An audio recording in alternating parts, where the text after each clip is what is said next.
විශේෂයෙන්ම මේ කාන්තා අයිතිවාසිකම් පිළිබඳ අභියෝගයේදී මෙහෙම ප්‍රශ්නයක් මේ දිනවල මා නිරීක්ෂණය කරනවා. දැන් කාන්තාවන්ගේ දාරිද්‍රතාවය තුරන් කිරීම, කාන්තාවන්ගේ ආර්ථික අයිතිවාසිකම් ලබා දීම පිළිබඳව අපි යොමු විය යුතුයි.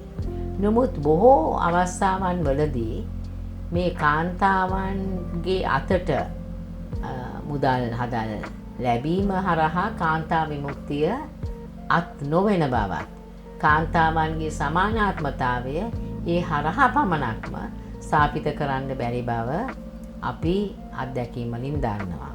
පොහොසත් රැකියාවක් තියෙන, වෘත්තීමය නිපුණතා තියෙන, වෘත්තීය දස්කම් ලබා තිබෙන කාන්තාවන් පවා ගෘහස්ත ප්‍රචණ්ඩත්වය, ලිංගික හිංසනය සහ කටයුතුකම් වලට මුහුණ දෙනවා. තේවත්තේ, කුඹුරේ, එහෙම නැත්නම් අන්ත දාරිද්‍රතාවෙන් පෙළෙන ගැහණිය පවා ගෘහස්ත ප්‍රචණ්ඩත්වය, ලිංගික හිංසනය සහ විවිධ අකටයුතුකම් වලට මුහුණ දෙනවා.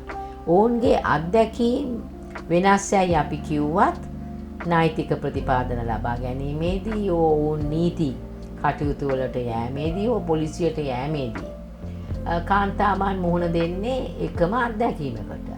ඒ නිසා අපි ඊටාත්ම ප්‍රවේශම් සහගත වෙන්න ඕනේ මේ කාන්තා අයිතිය, කාන්තාවන්ගේ දාරිද්‍රතාවය නැති කිරීම කියන කාරණාවට විතරක් ලඝු කිරීමට නොයෑම. බොහෝ අවස්ථාවන් වලදී මගේ ජීවිත අත්දැකීමෙන්ම මා පැවසිය යුත්තේ, අපි ප්‍රගතිශීලී දේශපාලන ප්‍රවාහය තුළ කටයුතු කරනකොට මුලින්ම අපිට දැනුම් දුන්නේ පන්ති අරගලය කාන්තාවාදයෙන් මොට කරන්න එපයි කියලා.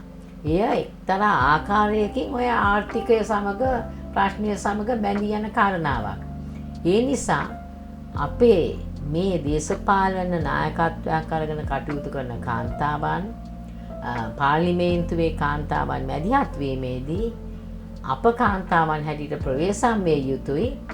පක්ෂයක පුරුෂාධිපත්තික ආකල්ප කාන්තාවන්ගේ සමානාත්මතාවය පිළිබඳ කාරණාවට ගෙන ඒමේදී වඩා සුපරීක්ෂාකාරී විය යුතුයි කියලා.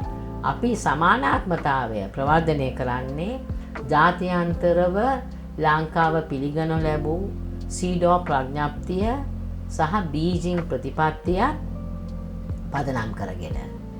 ඒ නිසාම තමයි කාන්තාවන් දේශපාලනයට ආරාධනා කිරීමේදී, කාන්තාවන් දේශපාලන නියෝජනයේ සිටිය යුතුයි කියන කාරණාවට අපි මැදිහත් වන්නේ.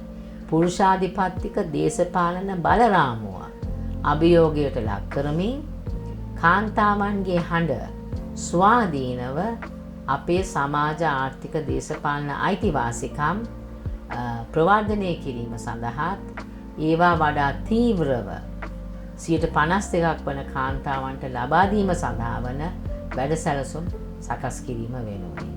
ඒ සඳහා අපි පෙරමුණ ගනිමු.